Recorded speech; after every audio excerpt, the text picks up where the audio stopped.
Collinwood in the year 1897. Barnabas Collins has gone back in time, hoping to unravel the mysteries of the past in order to save the life of a young boy in the present. But his progress has been impeded by several obstacles, including the appearance of old enemies who would like to destroy him. But his severest handicap is one he has long been familiar with. For back in this time, Barnabas Collins must suffer the terrible curse that was placed on him so long ago. Once again, he is a creature of the night, one of the living dead.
Are you aware of what has happened to you?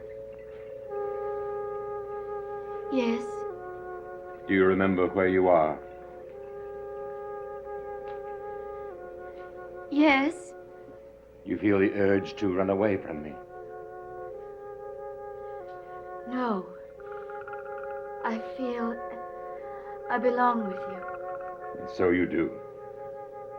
But you would come to me only when I summon you. You are under my influence. You cannot resist me. Do you understand? I understand. And you will never tell anyone about me. I will tell no one. I will never fail you. Never. Good night, Charity. Good night.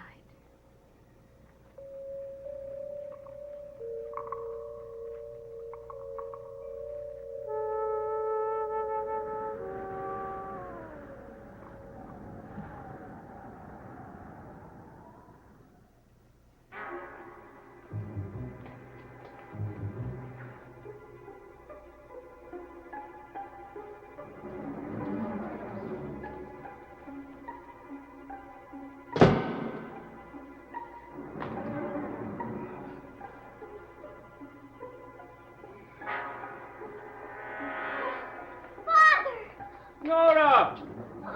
Oh, I'm so glad you're back. Why, what's the matter with you? Here, what is all of this? We were afraid that you wouldn't get back in time. Get back in time? Nora, what's gone wrong? Tell me. Aunt Judith tried to send us away last night to some school in Rockport. You won't let her do it, will you? But it wasn't your Aunt Judith's idea to send you and Jameson away to school. Whose was it? Well, it was mine. Yours? Yes, I had many reasons that led me to this decision. You see, Nora, this house represents a world of adults for you and Jameson. I thought it would be better for you to be with other children. Don't you want us here anymore? Oh, now, what an absurd thing to say, Nora. It isn't a matter of my wanting to send you away. It seems that way. Well, it isn't.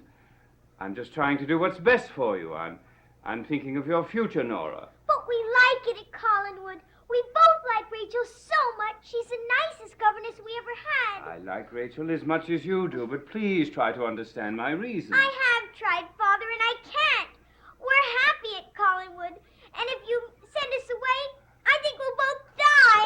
now, Nora, please. We will, Father. We'll die of broken hearts. I know we will. I tell you what. After dinner, you and Jameson and I will sit down, and I will tell you all about the school. We can't do that Why not? because Jameson isn't here anymore. Not here anymore? What are you talking about? He ran away last night. Ran away? Yes, he said that Mr. Trask was cruel and mean to him, and that he'd rather die than go to that school. Good Lord, I had no idea that either of you would react this way. I thought you'd welcome the idea. Oh, please let us stay at Collinwood, Father, please. Now, we will talk later, dear. I must think now and do something about finding Jameson. Now, you run along and play.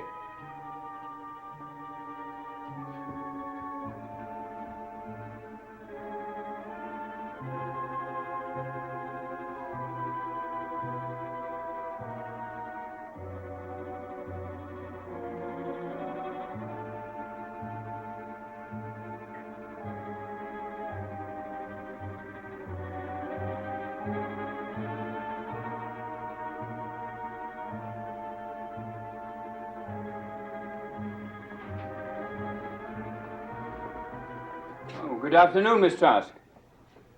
Good afternoon. Can you tell me where your father is? I must speak with him at once. Father left Collinwood this morning. There was something he had to attend to at the school. I see. Well, perhaps I'll call him later. Has your son been found yet? No, I just found out about it myself.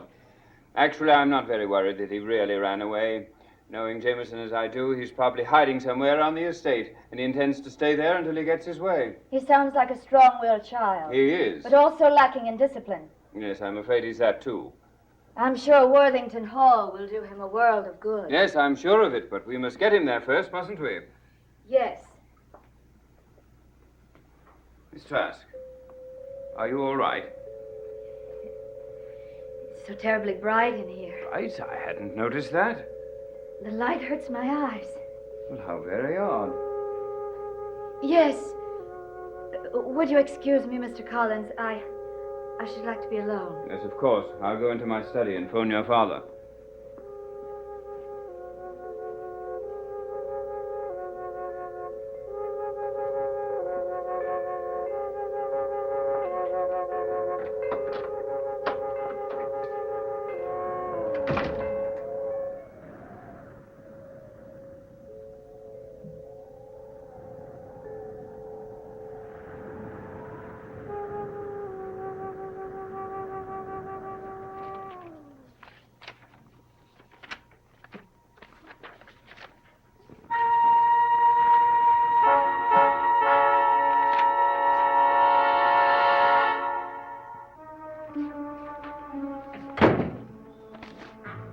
Oh, Edward, you're back. I should have thought you would be out searching desperately for your favorite nephew, rather than in here going through my personal papers. I'm not worried about Jameson. I feel quite sure he'll return when you've abandoned this ridiculous idea of sending him away to school. What were you looking for in my desk? Information. But now that you're back, dear brother, you can tell me what I want to know. I want you to tell me where Jenny is. Jenny? That surprises you, doesn't it, huh? How did you find out about her? Who told you? No one told me. Then how do you know she's in this house? A lot has happened while you were away, dear brother. One night, my dear wife escaped from wherever you had her locked up. She found me in the cottage. Well, you can imagine how surprised I was at seeing her. But that was nothing compared to how I felt when she put the knife in my chest. Heavens. Rather shocking, isn't it, huh? I don't mean to doubt you, but you seem to have made a miraculous recovery. Miraculous. That is the right word. You know, at one point I was actually declared dead. Dead? Yes. But let's spare the grisly details. I want you to tell me where Jenny is kept. Why? Why? Oh, really, Edward, I don't intend to let her have another go at me. I'm sure you can understand my apprehension. I understand a great many things, including her desire to kill you. Are you going to tell me where she is? I am not. After you deserted your wife, I assume full responsibility for her. I had her protected and cared for, and I will continue to do so. The woman is stark raving A mad. condition for which you are solely to blame yourself. Edward, you can't let her stay in this house. She's dangerous. I give you my word that I will not allow her to come near you again.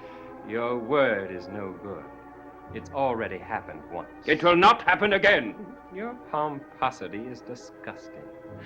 Oh, Edward, you're so brave and proud, and you do so enjoy your role as the custodian of all of the family's secrets.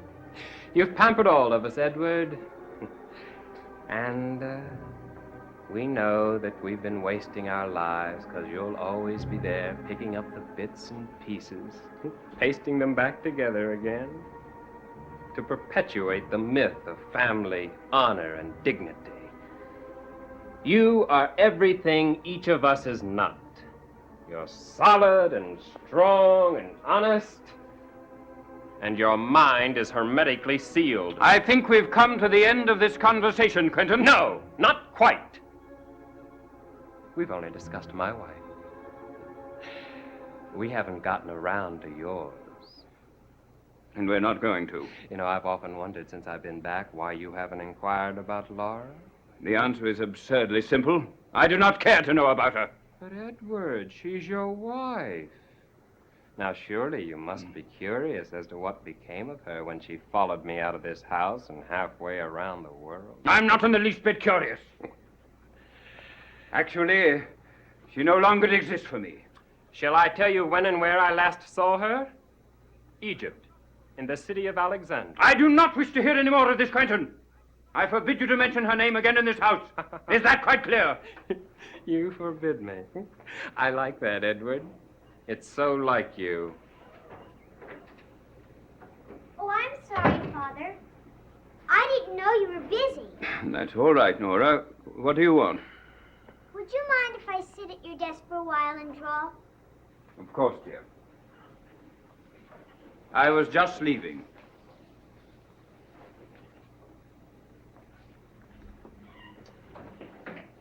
Uncle Quentin, do you think my mother is ever coming back?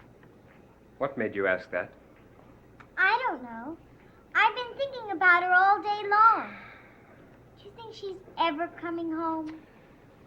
I don't know. Excuse me, Nora.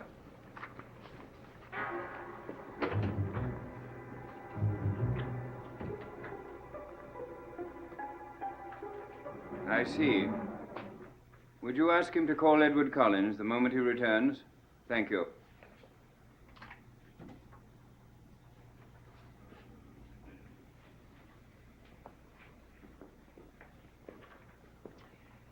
Edward, supposing you and I strike up a bargain. I'm not interested. I think you will be. It involves Jameson. What are you talking about? You tell me where I can find Jenny, and I'll tell you where you can find Jameson. You mean you know where the boy is? When he heard about that hideous school you were planning to send him to, he naturally turned to me for help. And you took it upon yourself to hide him somewhere. You took it upon yourself to hide Jenny. It's not the same thing. Jameson is my son. And Jenny is my wife. And I have a right to see her, and I demand to. You demand nothing. I will give you exactly 1 hour to get that boy back into this house. Otherwise, I will notify the authorities and have you charged with abduction. I'll do it, Quentin. And you know it.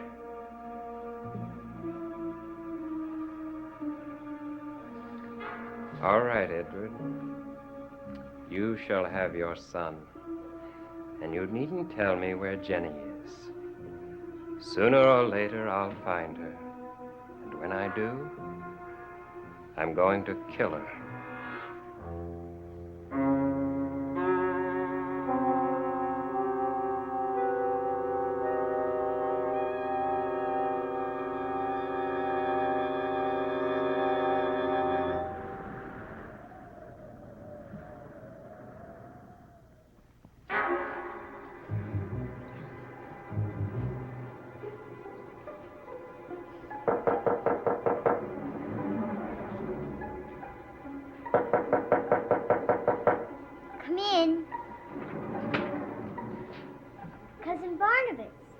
Good evening, Nora.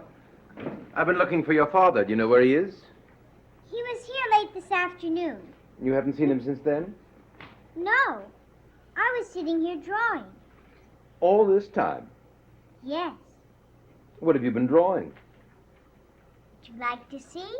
Yes, very much.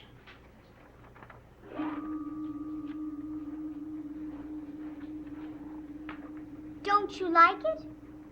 Yes, yes. But the symbols that you've drawn under the pyramid, they appear to be Egyptian hieroglyphics. Egyptian what? An ancient written language. Did you copy these from a book? No. They just came to me in my head. Very strange. I wonder what they mean. Oh, I know what they mean. Would you like me to tell you?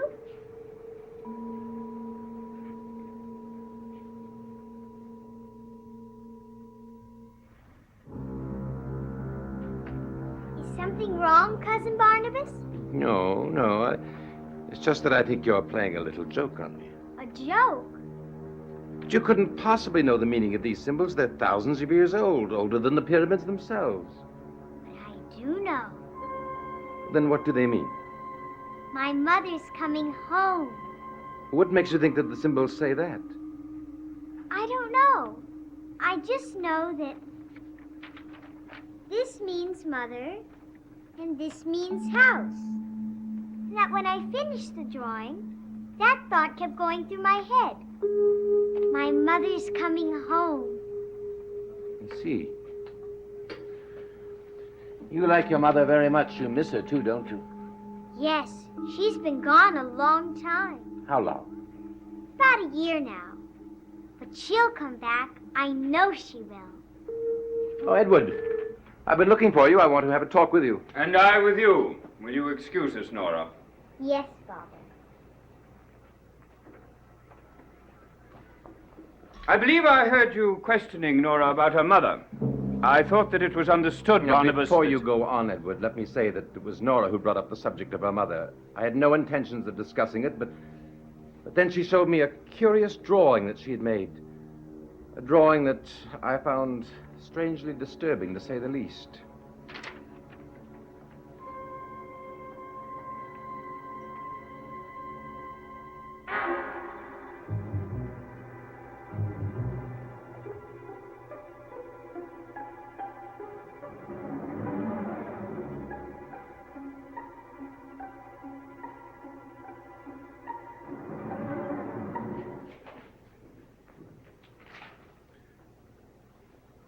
Does it mean anything to you? Of course not.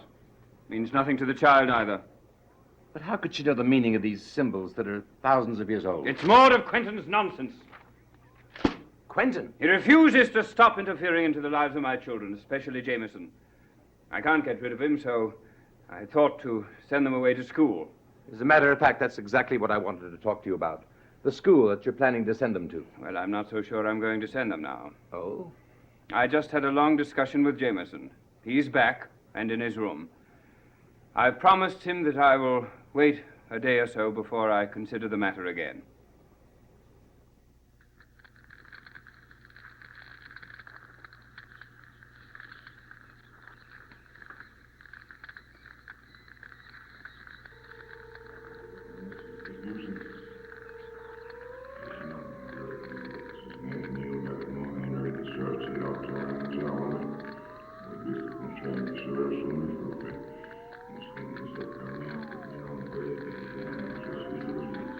I think it wise of you to give this more thought before you make your final decision.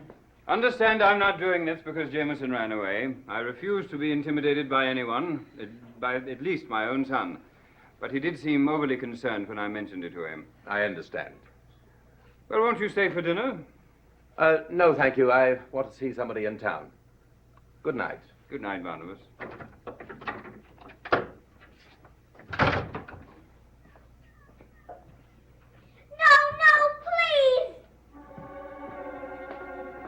Nora, what's the matter? The fire! Fire? What about the fire? I don't know. There's something inside it I That's nonsense. There is, Father. I could feel it trying to reach me. Listen, it's just an ordinary fire in the fireplace. You've seen it hundreds of times. Please put it out, Father. Listen to me. It's only your imagination. I will take you in there and prove it to you. No, I don't want to go back You in have absolutely nothing to fear. I'll be with you. there. No, please. Now, No, I want Father. you to look into the fire, and you will see that there is nothing there. Look, Nora, go on.